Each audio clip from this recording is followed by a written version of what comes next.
Hey everyone, namaste and welcome to another wonderful evening for a conversation with Dr. Kaustubh Desikachar on a very anticipated topic of Samadhi. So, those of you who are here listening in, please say hi in the comment section and please enter your questions as well to make this as interactive as possible. So, my name is Shailaja Menon and I have been a yoga teacher and practitioner for over 20 years now. I began my journey in Coimbatore, India with integral yoga and continued in Malaysia with my teacher Manoj Kaimal. Here, I started my own new studio called Mat and Beyond Yoga Studio, where I teach classes regularly. Along the way, I also published a book, Yoga Shakti, a couple of years ago. And recently, I started hosting a TV show on Anand TV based in the UK called Yoga Shakti again after my book.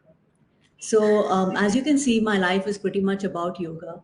And I began these conversations earlier in the year when the lockdown started to happen, as I just believed it was a good time to, share a platform to teach the authentic teachings of yoga.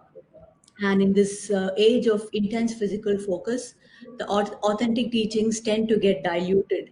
And yoga becomes just another form of exercise to strengthen the glutes or lengthen the hamstrings.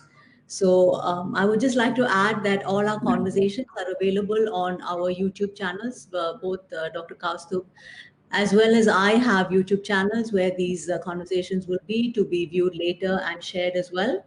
And Kaustubh, as most of you know, is a renowned yoga teacher, yoga therapist, and author, continuing the classical yoga tradition of his eminent grandfather T. Krishnamacharya and father T.K.V. Desikachar.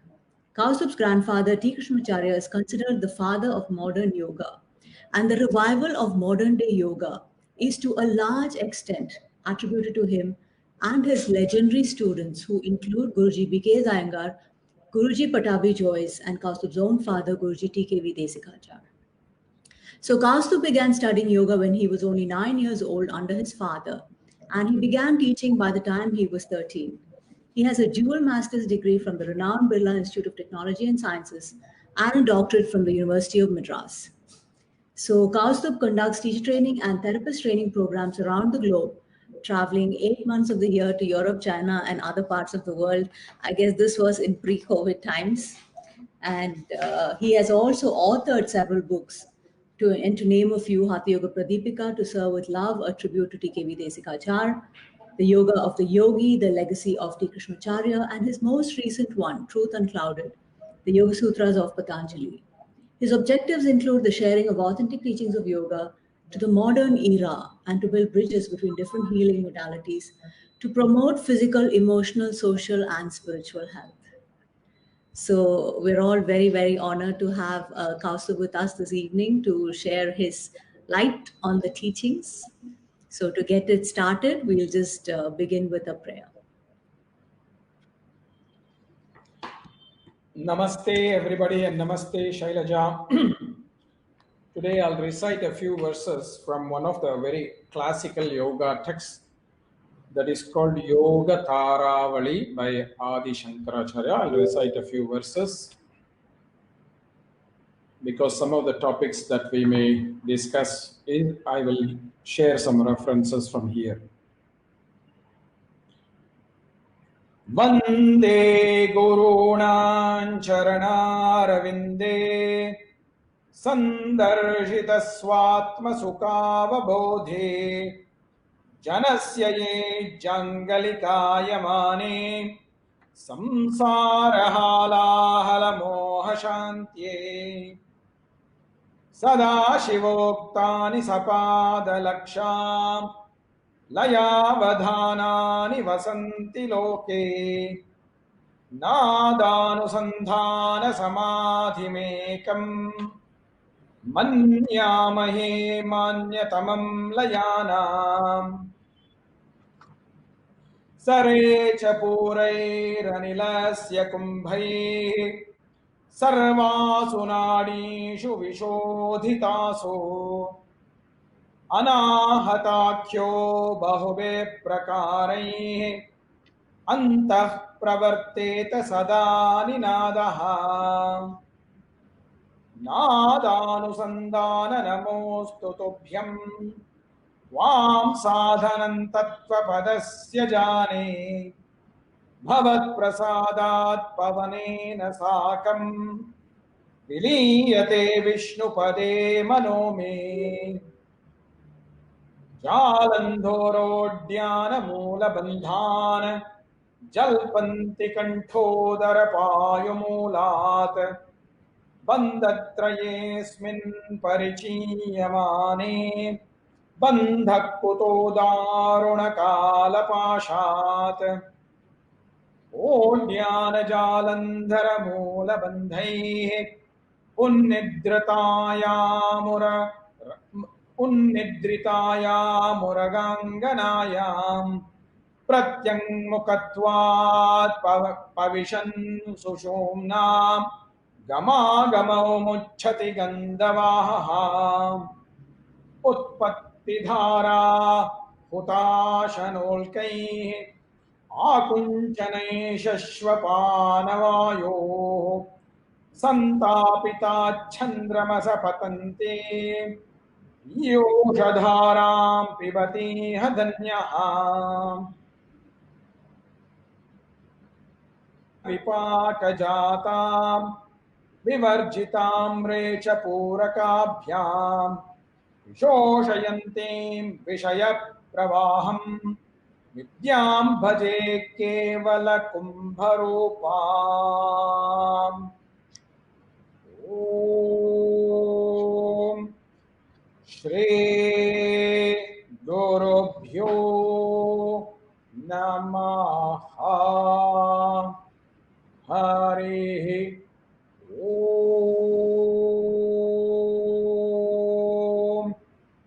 शान्ति शान्ति शान्तिः. Thank you, Kaustubh. That was really beautiful to begin this session with this lovely chanting. So before I go into the questions, just want to say hello to everybody here. So many people that regularly show up. There's Vijay from my student list and friend list.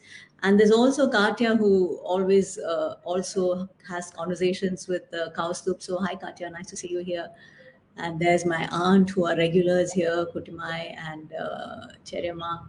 And nice to see so many other people, Mr. N. Soundarajan, Chandula. So welcome all of you. Thank you for being here, and do feel free to write your comments or ask your questions. Yeah. So we just get this session started. So what does the term samadhi stand for, and what is its place in yoga? And is yoga only is samadhi only associated with yoga or Buddhism as well?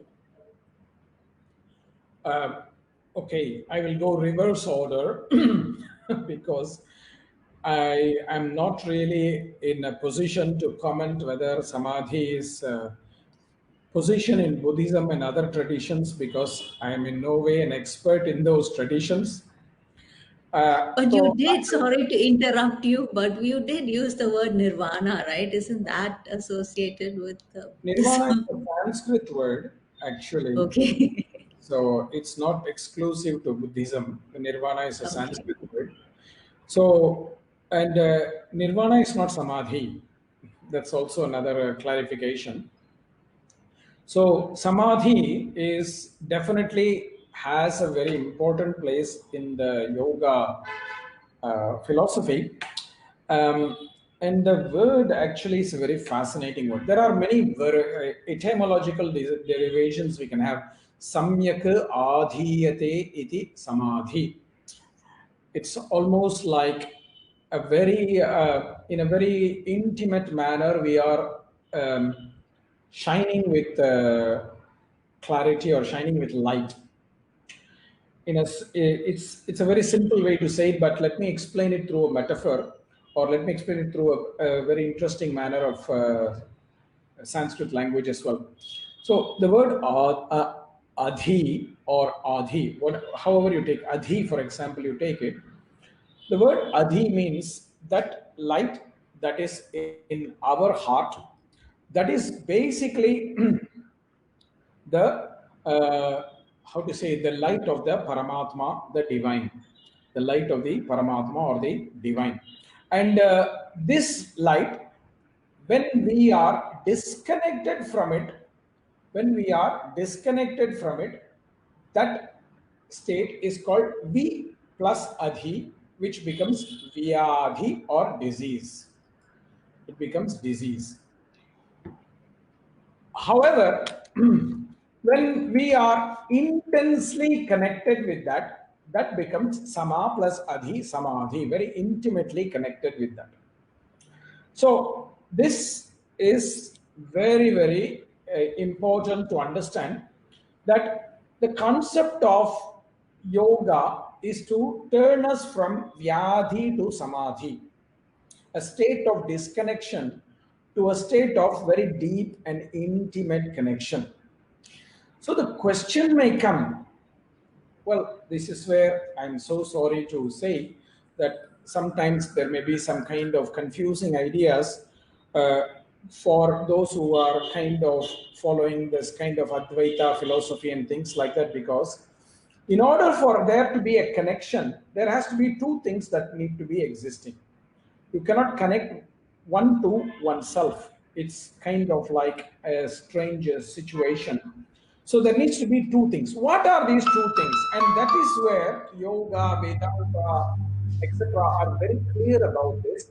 That the only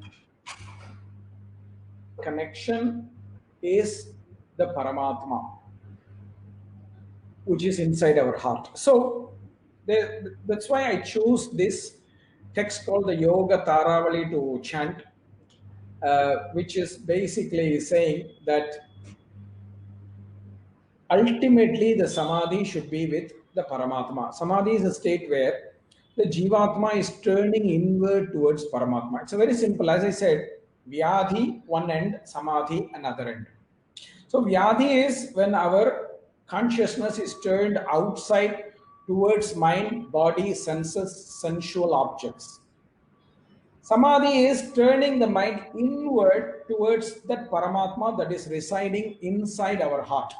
And there is something that we have to say, but I think the moment I start saying that the Paramatma is shining in our heart, I think our friend Ananda is wanting to give you a compliment that you are shining with light today. So he is saying that you are connected with the Paramatma, but as usual, I am the dull idiot who is not really shining so brightly, but I have a reflection from my forehead somehow, thanks to my bulb here. So the concept in yoga and Vedanta philosophy is very simple. Like, see, the body, senses, mind, etc., are a vehicle for our consciousness, right? For what? The consciousness as a dharma to fulfill. So the body and vehicle are given that as a vehicle to fulfill that. But what is the consciousness? The consciousness is the body for the Paramatma. So we have what is called Sharira and Shariri, Dharma and for the Dharmi. So the body is the Sharira. The Shariri is the Purusha. But compared to the Ishvara that is in our heart, the consciousness is the Sharira for the Shariri, the ultimate Shariri, the Ishvara. And that is where Samadhi is a state where we are moving the direction of the energy from the external direction, what some people call Pravritti Marga, to an internal direction that is called the Nivritti Marga towards the Paramatma in the heart.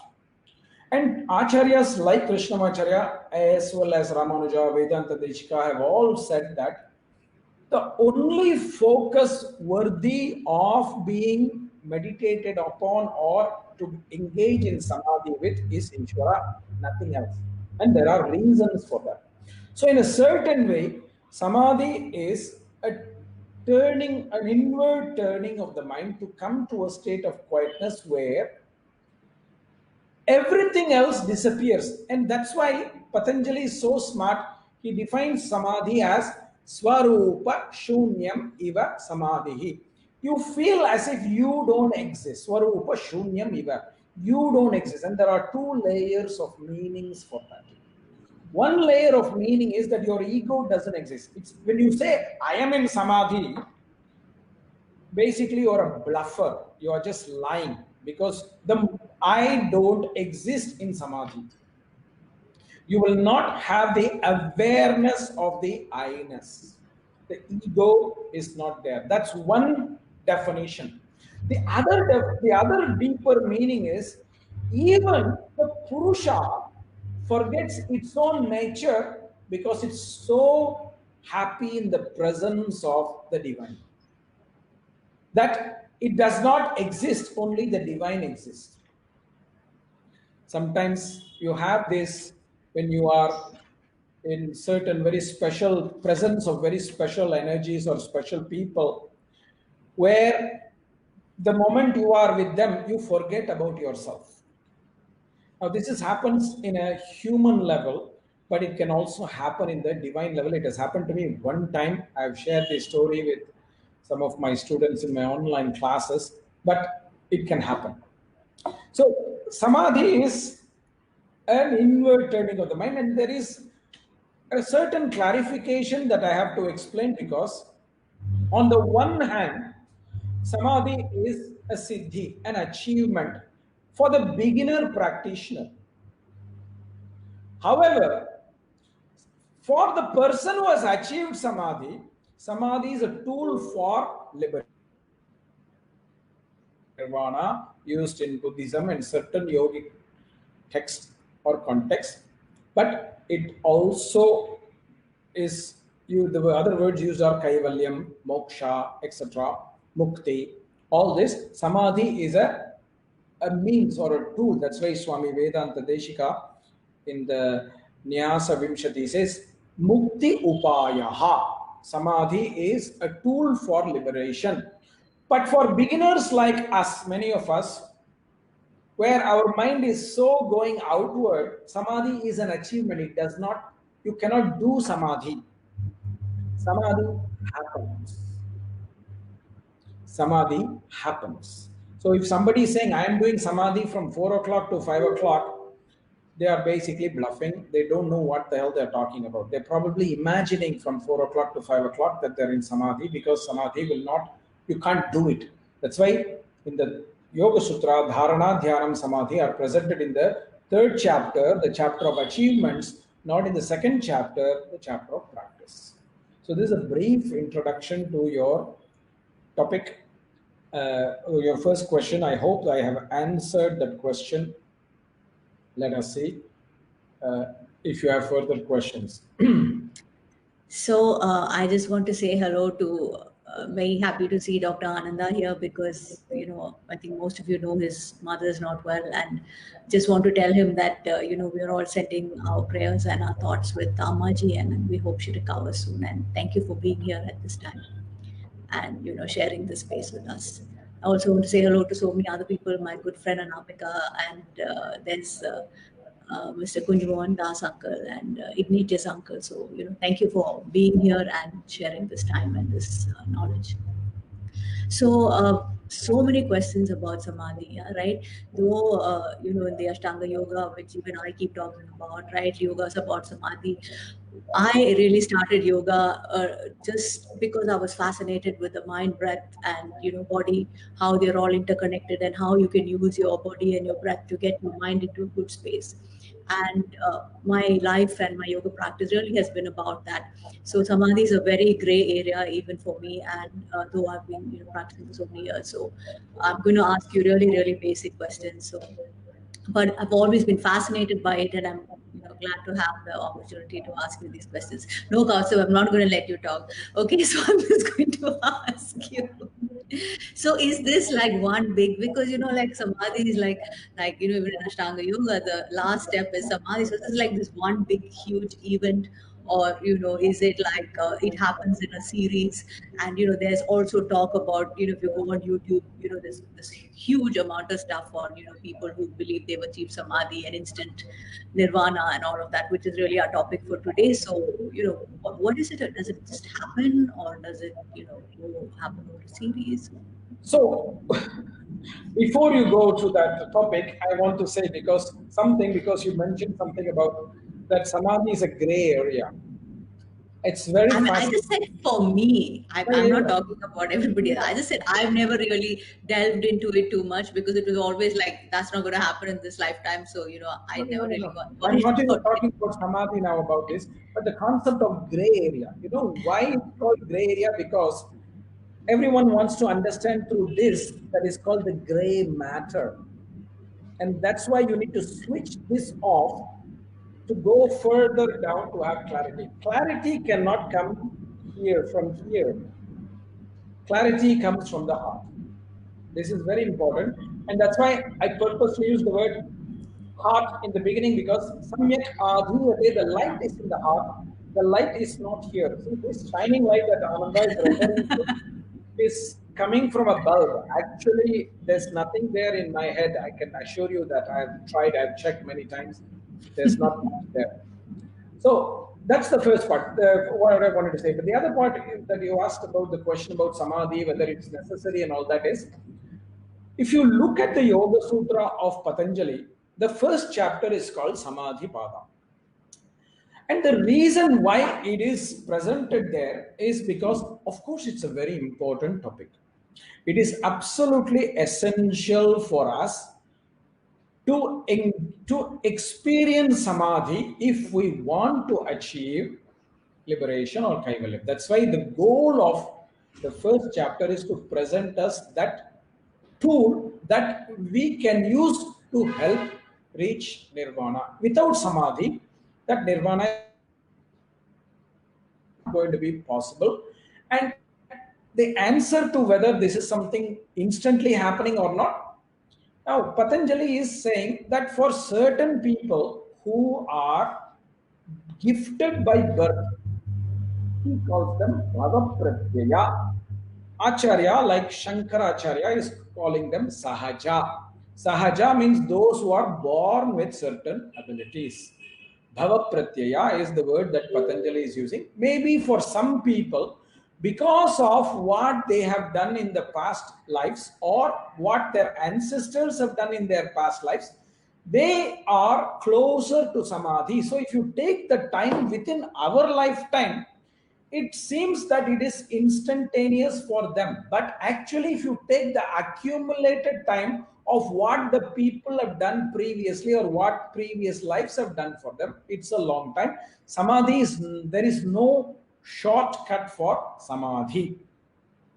That's why Patanjali says in the definition of abhyasa, satu dirghakala nairantarya satkara adhara asevita. Practice is essentially long term. Practice is never to be short term for whatever anga of yoga it is.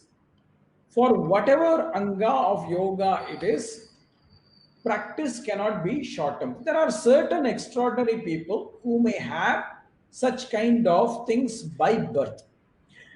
Having said that, it is also possible that we have moments of this experience. And as I told you, there is moments of such experience that can happen to people. And I certainly have experienced one such occasion where this kind of an experience happened to me.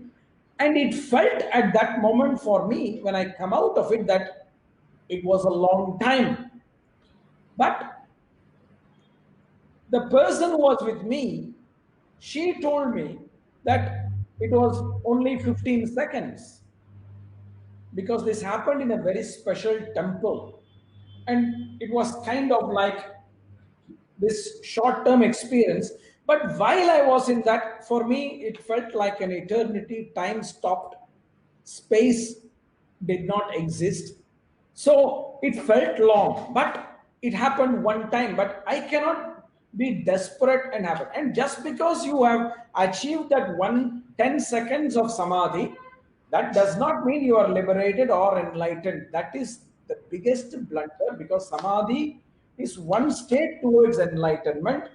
And samadhi itself is of many, many steps. So that you go further and further, then you have the possibility to have enlightenment just because you have these few seconds of samadhi. there is no way to say that you have achieved enlightenment. However, you can say that in that moment where you achieve samadhi, even for those 15 seconds or 10 seconds, you were close to God. This is possible to say. And that's where I tell you, I don't want to enter the Buddhist domain because in Buddhism, there is not really the presence of the God. So, who are they in samadhi with? I don't know. And I've not studied Buddhism deep enough to answer that question. You should ask some wonderful Buddhist. Yeah, so we have Dr. Ananda's input. He says time stops still, and relativity of time that was also experienced and explained by Einstein. So, Einstein. Einstein, sorry. In German, Einstein means one stone, but I am Keinstein, which means no stone. There's no intelligence. So, when you look at samadhi, even in the sutras, they talk about, the different kinds of samadhi, savikalpa samadhi. So, there are different stages of that. So, can you just go over that? And are these stages, again, like you say, you achieve those 15 seconds of samadhi, like are those stages kind of permanent or are they transient? And, you know, So, Patanjali is presenting in the first chapter that there are few stages of samadhi. First, he talks about what is called Savitarka Samadhi, a kind of samadhi with a gross objects, things that are gross.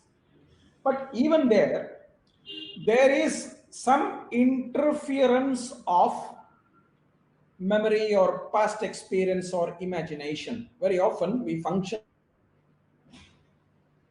that interferes. So that is why it's called Savitarka. Even when we are connected, the memories of the past, the visions of the past, the vasanas from the past, they can experience, they can interfere with that. And so it kind of confuses us. So we need to refine that memory. That's why Patanjali says, Smriti Parishuddhau Swarupa Shunyeva Arthamatra Nirbhasa Nirvitarka.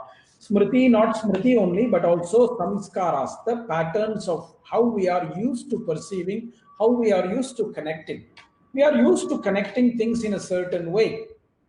And that's with everything. So we need to refine that so that there is a connection that is pure. Then that's Savitarka, Nirvitarka. These are two levels, after which comes Savicha, the same two levels for subtle objects.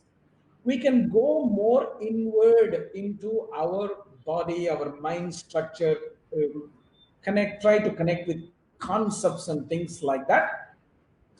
And that is what is called Savichara and Nirvichara. And these two together, they are essentially what we can call Sabija Samadhi or Savikalpa Samadhi, because there is an area of interest for us that we are seeking to connect with. So that itself can be a pattern. Now, when we transcend that and there is no pattern, we are able to make a connection with everything spontaneously. That is called Nirvikalpa or Nirbija Samadhi, where you don't need, I mean, it's just a very simple explanation because Nirbija or Nirvikalpa also means there is no samskara that has been talked about previously that is needed. So there is no area of interest. It doesn't mean that there is no interest. It means that everything is an area of interest. Whatever you are connecting with, you connect. And you are able to engage in that from heart to heart. See, again, I tell you, connection only comes from the heart. So if you want to engage in dharana, dhyanam, and samadhi, it is not possible with the head. That's why all this thing about mindfulness is basically a mindful of crap, because that does not really exist. It actually mindlessness. You make the mind more and more quiet, so it becomes more and more empty, so that the heart takes more space. The heart fills itself with light and not with the clutter of the mind. So these are certain samadhis that are presented in the first chapter. However, in the final chapter, Patanjali talks about something called Dharma Megha Samadhi. Very difficult to explain and even more difficult to achieve.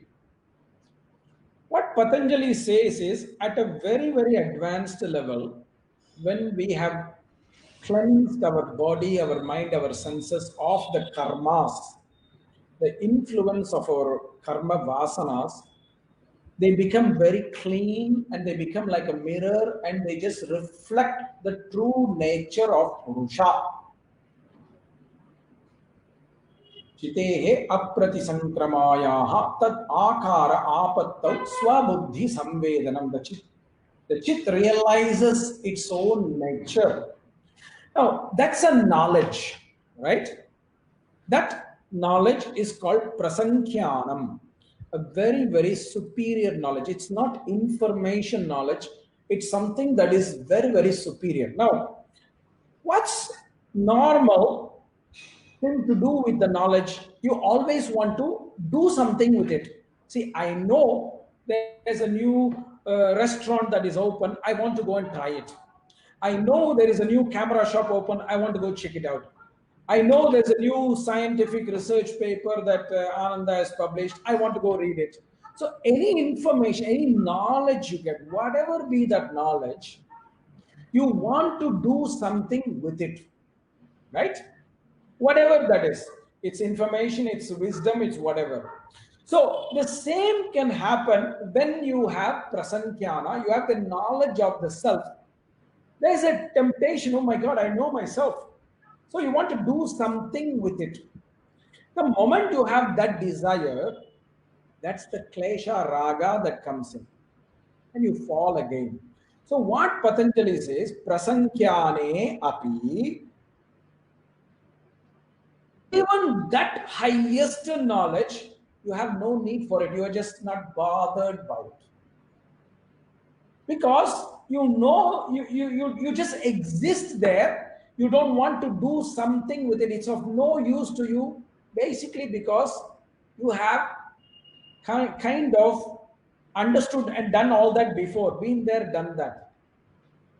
When you experience that stage, then you have sarvatha viveka kyatehe. You have that absolute clarity that Purusha and Prakriti are not the same.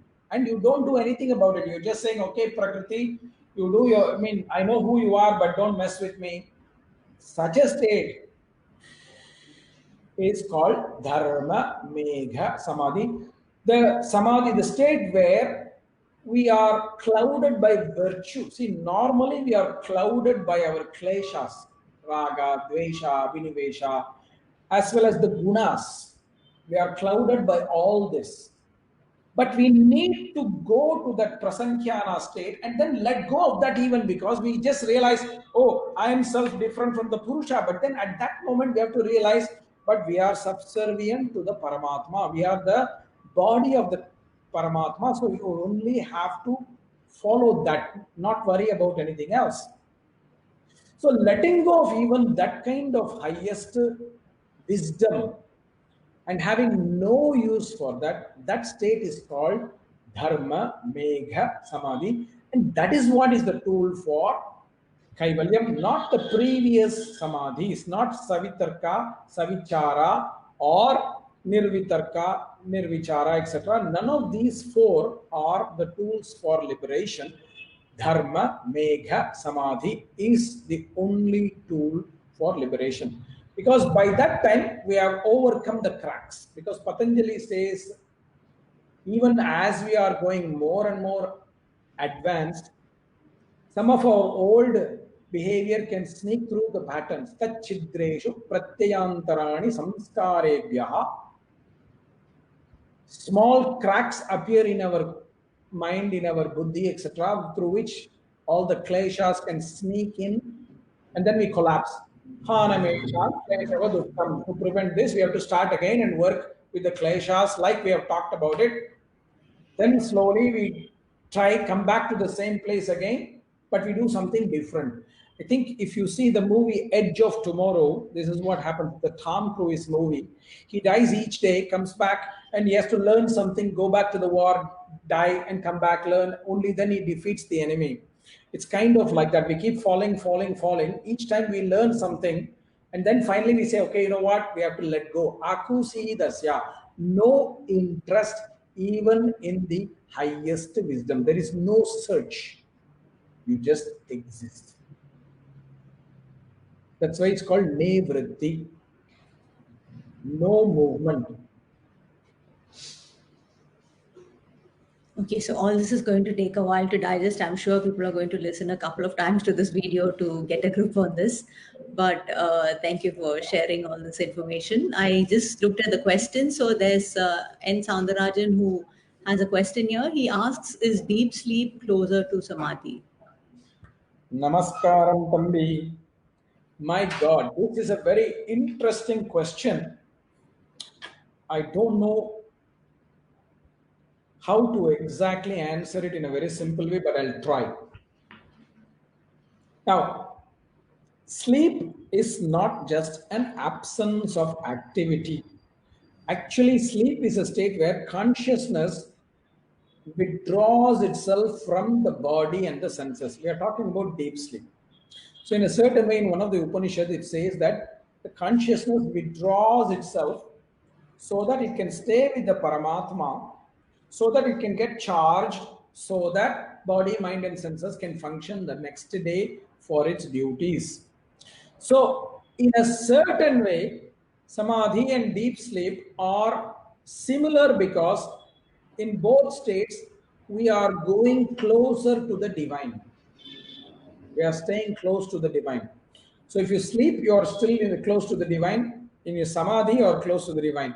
The only difference is in the deep sleep, you are not doing it out of your choice. You are doing it because tamas has dominated. In samadhi, the sattvic mind is dominated, and that is why you're at least, it's in the beginning stages, you are moving in that direction with sattva guna. The guna that is dominant is different. Deep sleep, tamas is dominant, samadhi, sattva is dominant. But both states have a similarity, which is that it takes us very close to be with the divine. And I'm talking about deep sleep, not dream sleep. It's a very great Okay. discussion in Upanishads about it. Yeah, I think you also put it, very nicely about how eventually it was the distinction between which guna is dominant. That otherwise, it's really both go towards Paramatma. So just saying hi. I see Maria from Colombia, and then there's Seema Mahajan. So many people here. Erica. So just saying hello to all of you. There's Rachel Jenkins, Cheryl. So hello to all of you, and thank you for being here. And yeah, so Soundarajan, he says thank you. So yeah, I guess he's happy with your answer. Now, how does one prepare oneself to receive these samadhi experiences? Like, can you consciously do something to achieve samadhi, or is it just something that happens with time?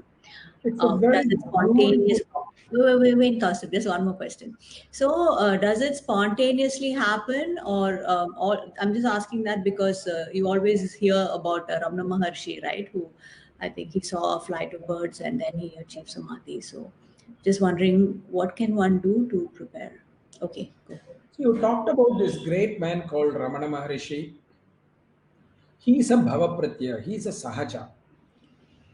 He had this from his previous journeys, and therefore he has no more journey anymore because he used that to merge with the divine. But we are all not like him or people like him because he is not the only one, there are others as well.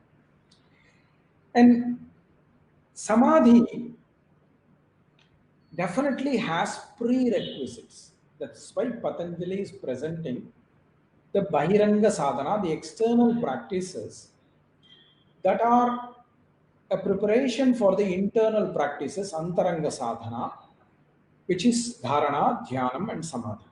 Now, what I am going to share now perhaps may disturb some of the modern day practitioners of yoga. But I don't care really because this is very important.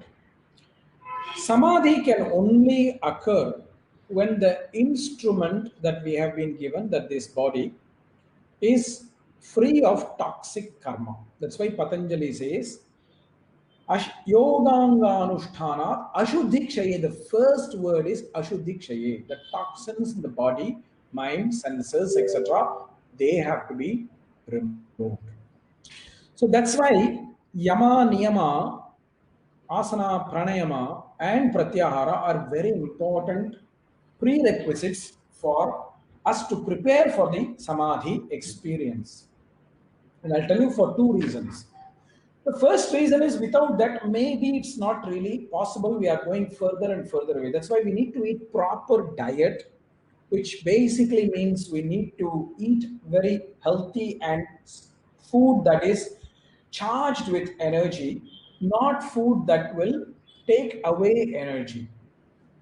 Food that is charged with energy, not food that will take away the energy. So this is where the concept of eating mostly vegetarian food is very, very important. Not eating too much meat, especially on a daily basis, 3, 4 times a day, etc. And also it involves eating healthy food, not processed food or food that we put in the microwave, even if it's vegetarian and things like that.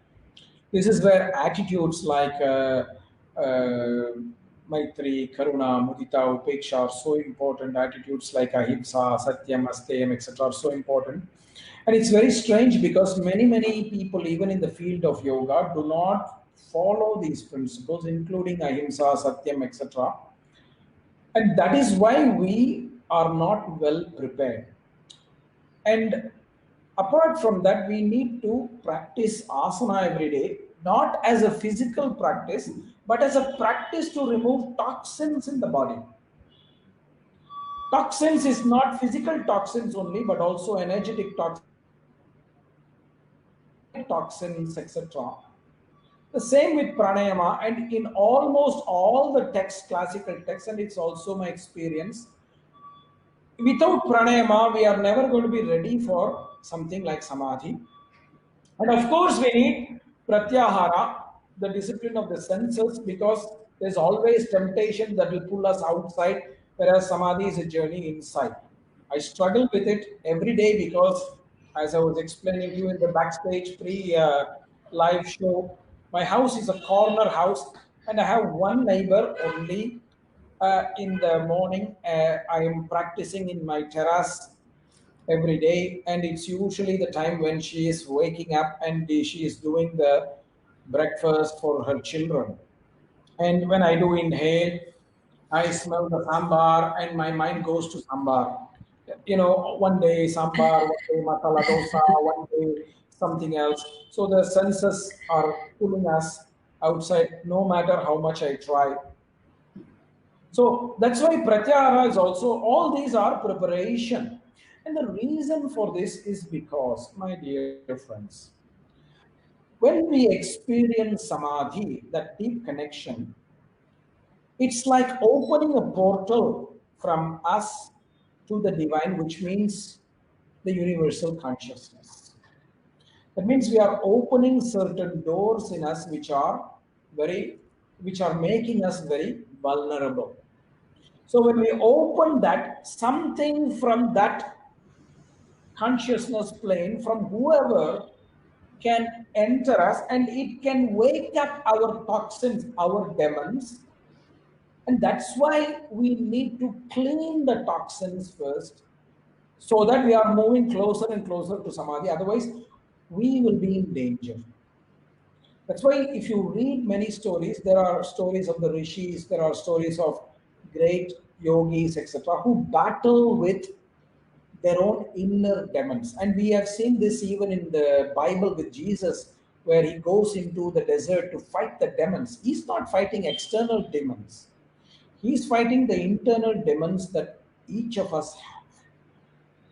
And that is why an appropriate lifestyle, an appropriate practice all that is preparing us towards this experience of samadhi is very, very crucial.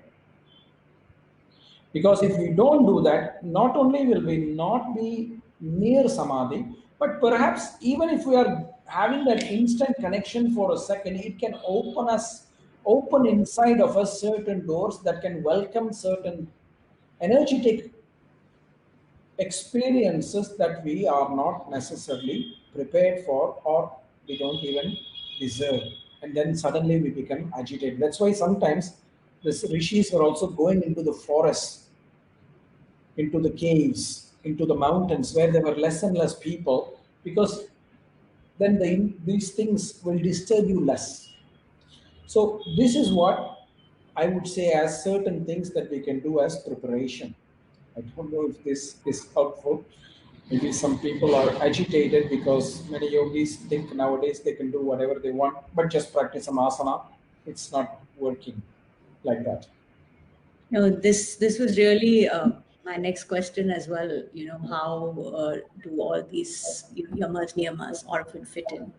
So I guess that's why that sequence. This is also another question that comes up. Like, is this Ashtanga yoga as it's laid out? Is it a sequential practice, or is it something that's practiced together? Is it linear? Is it horizontal? See, it has to some degree there is a sequence, but it's not necessarily that you have to master all the 100 asanas, then do pranayama, then do pratyahara, etc. It's not like that. Or you have to practice yama and niyama fully first, then you can't really do that because yama and niyama are not like the next three: asana, pranayama, and pratyahara. Dharana, Dhyanam, and Samadhi, you leave it out, that is a completely different category.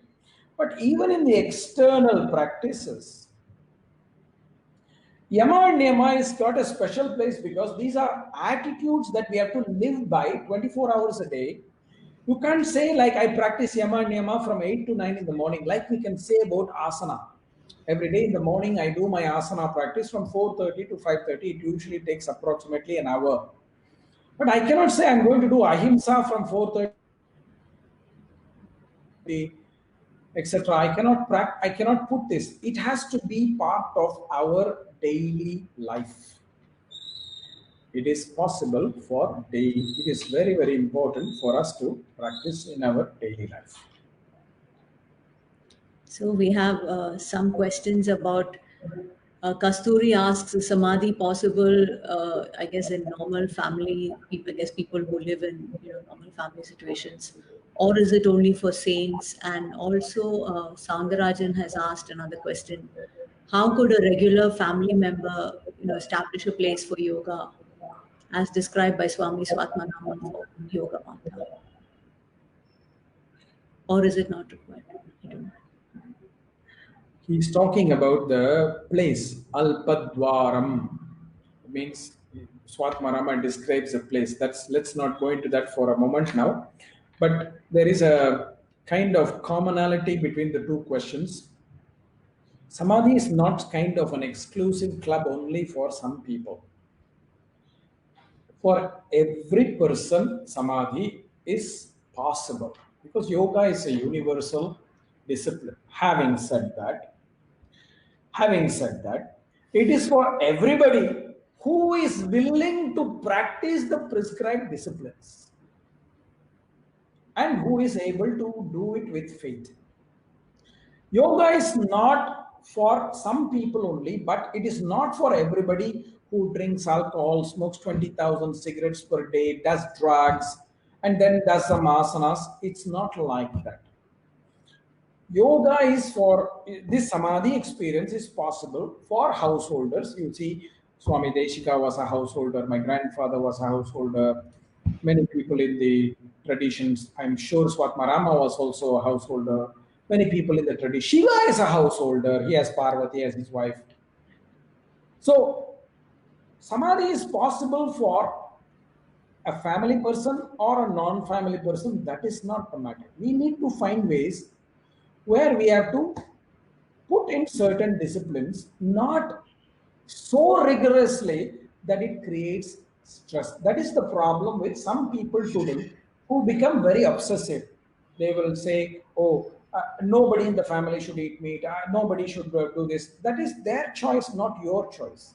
Just because you don't want to do, you cannot force it on them. They'll say, oh, I practice brahmacharya, I don't want to engage with my wife or husband. That is not fair. Then you should not be in the relationship. You should renounce the relationship and become a monk.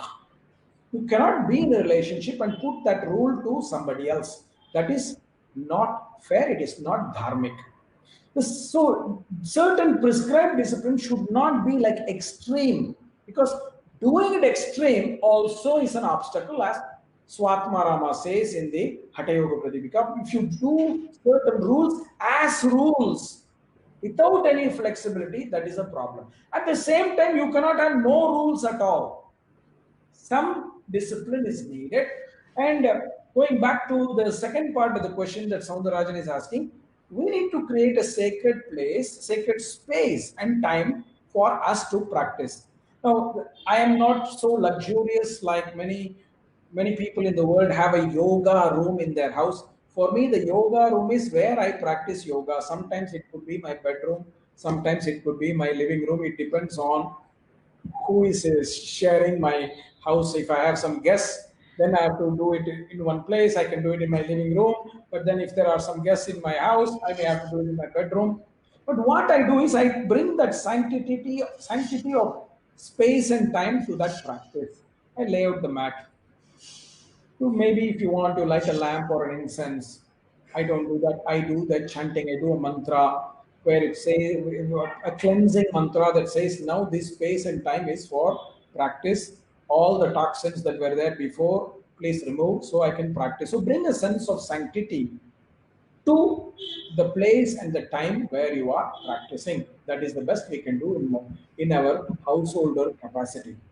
But it's possible for everybody. Samadhi is not exclusive club. It's not an exclusive club. And Samadhi is not only for saint. You may have a chance to become like a saint if you achieve Samadhi.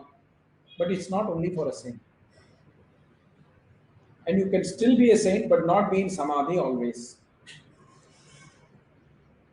Yeah, so that was my, also thing. Like once you achieve it, are you in that state all the time, or do you come out of it? Is it an intermittent state, or?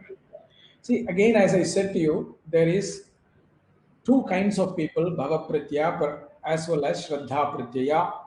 And there are some people who are able to stay in this state for a sustained period, whereas for most of us, we have body needs to attend to. See, you may be in that connection. The experience I had, I'll tell you, it could have lasted more than 15 minutes. I guarantee you that. But this is a very, very auspicious holy temple, Varadaraja Perumal temple in Kanchipuram. And I visited on one particular day that is called Ratha Saptami, which is coming in January usually, where number of people visit this temple. So, Indian temples in these busy days, even if you want to stay there, people will push you out. So that's what happened to me, because somebody pushed me out from the place where I was in front of the God. So I kind of was shocked, and even the person with me who had accompanied me at that time asked me, what happened to you? You were not here. So many people were shouting at you. So many people were screaming. I said, I heard nothing. But they literally pushed me out. So I had to come out of that moment, even though it was only 15 seconds. So Samadhi is not a permanent state. That's why Patanjali is very smart. He says, Abhyasa, Tatra Sthitau Yatno Abhyasa. Practice so that you can remain there, not come back again and again. As we become more proficient, we may experience longer moments of Samadhi. But whether we will be there sustained, it's not possible. And there is discussion in the yoga field, in many yoga Upanishads, where they talk about what is called Sadeha Kaivalya and Videha Kaivalya, that liberation which is possible with the body and without the body. And most of them agree that it is not possible with the body for most of us, because body has the gunas. So Samadhi happens at the time of death. That's why if you hear Indian people talking, when they see somebody dying, they'll say he attained samadhi. That means he went close to God. He got liberated at that time of death because body traps us otherwise. So saying hi to Erica and Seema has a question here. This is also related to sleep. We did go over the sleep question, but her our question is a little different. She says Nidra is also a vritti. So how can we compare deep sleep with samadhi? Answered already. Nidra is a vritti in only as much as zero is a number. The state of non-activity, which itself is an activity, but that is dominated by tamas. Samadhi is something that is dominated by sattva. Okay. And I think that was really interesting about, how you talked about Sahaja, Samadhi, people, how they are born, this Bhava Pratyayas. And I think everybody thinks that, we're all in the same boat and we're all the same, but it's really interesting to know that we're really not. And depending on our activities in previous lifetimes, we're all born already in very different states of mind. And some people are, yes, naturally more elevated than others. I think that's a very interesting thing for people to realize, because everybody's always in this overall the same, and we're all equal. But I think that's not really true, especially when we hear about this, and to know that some people are naturally born more elevated souls. Absolutely, So absolutely. Yeah, go yeah, on. so actually, I have an interesting, quote. When I first entered yoga, I started with integral yoga, and Swami Sachidananda. So he used to say this very interesting thing in the book, where he says that the world is like this factory, and some people are in the raw material stages, some people are in the semi-finished, some people are in the finished. So I think that's really quite interesting, because like we all try like to believe that we're all the same, but actually we're not, and we're all in different stages of finishing. But I guess that's the happy thing to know, that we're all being finished, but it just depends on the time frame, See, whether it's this lifetime or another lifetime. this is what I try to tell my students and friends who we all want to live life like a race. We want to be in the front. We want to be in the front. We want to be in the front. But the problem is, it's not a race because neither the starting point is the same, nor is the finishing line the same. So true. The nirvana in different ways to different people.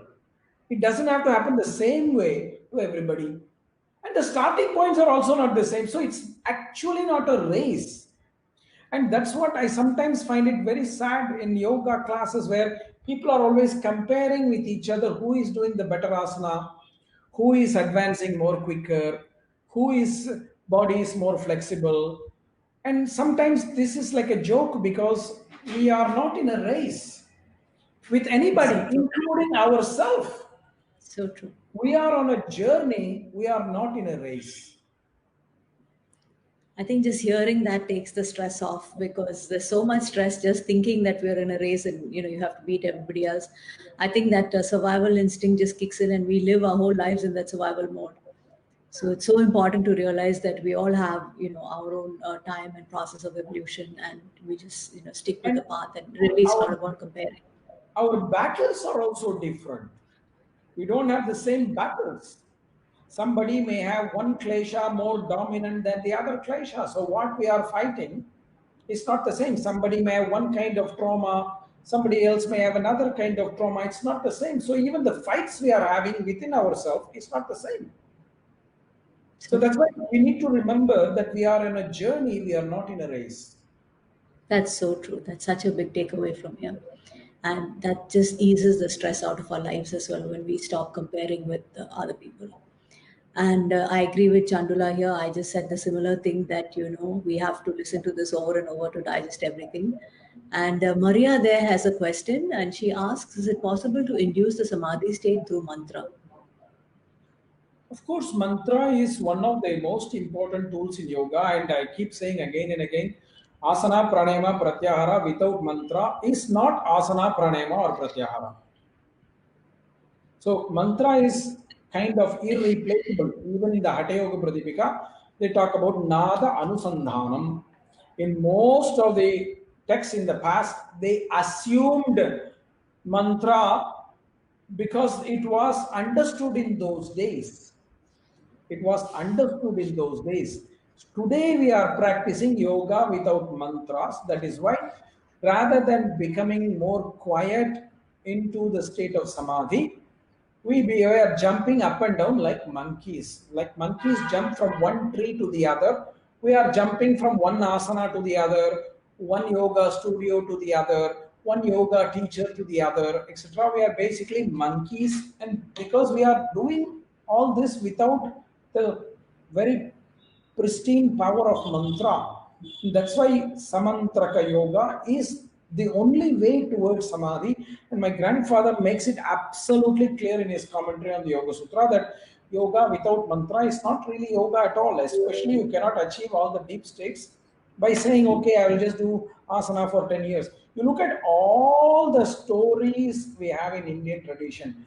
Bhagirath, he did penance. What? How did he do the penance? He just did not stand in one leg. He recited the mantra of Shiva, of Vishnu. First Vishnu to allow the Ganga to come down. Second Shiva, so that he could take the Ganga on his head so that the earth is not destroyed. You take Markandeya, recites mantra. You take so many other stories of all these great sages. They all achieve this only through mantra. They are not just sitting under a tree and waiting for the day to dawn. Valmiki recited Rama's mantra. So, mantra is a must in yoga. Whoever is practicing yoga without mantra is basically, sorry to say, a monkey. I'm sorry to say, but maybe monkey is even better because monkeys are always found in Indian temples Okay, and Kaustubh, I think this is a good place to stop. no, no, but what I'm saying is it's important for people to realize what true yoga is because otherwise you can't complain that you are not reaching these high states by just practicing certain techniques in an inappropriate way. Basically, you are riding the bike or car in the wrong direction or on a different fuel. See, my phone is an Android phone. I can't run Apple software on this. So, the same way, mantra is the software for all the angas of yoga to work. You can't remove it and replace it with something else. It's not possible. It's not right. And this is my role, my dharma, to say will be heard by those who want to hear. Yes, Kaustubh. I think all of us have heard that loud and clear. So thank you for a very, very enlightening session. Like I said, so many a gangster yogi came. No, no, no, no. I Gangster guess there's a yogi silently bit watching of today. that in both Kaustubh and Dr. Ananda. Gangster Yogi is silently watching today. He didn't make so many comments, so maybe he's busy attending to his mother, so it's okay. Yeah, so this is a wonderful place to stop. And thank you for so many great takeaways. I mean, I think from every conversation of yours, I think one very strong takeaway that I always, get is about how the divine is in our heart and the importance of the heart, which is so important, right? Because we always tend to focus on the head and we always tend to focus on the, intellectual side of things. And like you said, that was a very pertinent point you made also about gray area and how that is connected to gray matter. And it's really not about that, but it's really about the heart and, connecting to the divine in the heart. So that is really beautiful, Kaustubh. And thank you for constantly reminding us to be connected to the heart. And I know he has to rush off for dinner now with his precious time with his mom and his daughter. So I'm not going to keep him here much longer. So maybe you can just, close with a mantra.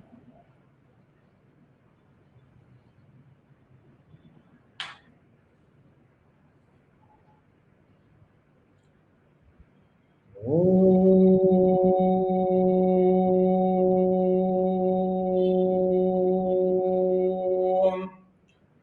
Shanno मित्र शं वरुणः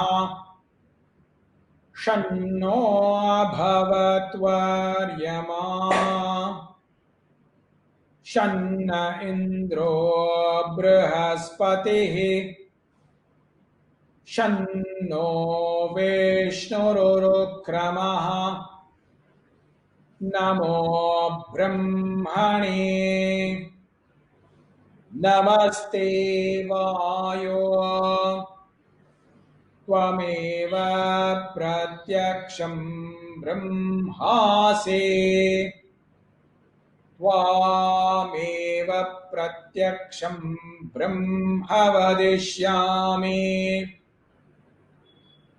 ऋतं वदिष्यामि सत्यं वदिष्यामि तन्माम् अवतु तद्वक्तारमवतु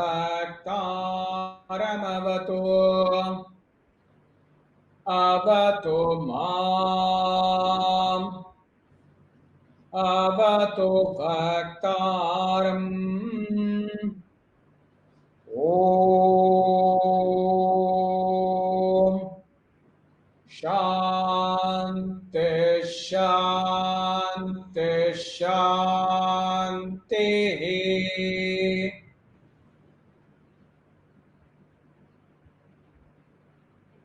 Namaste, dears.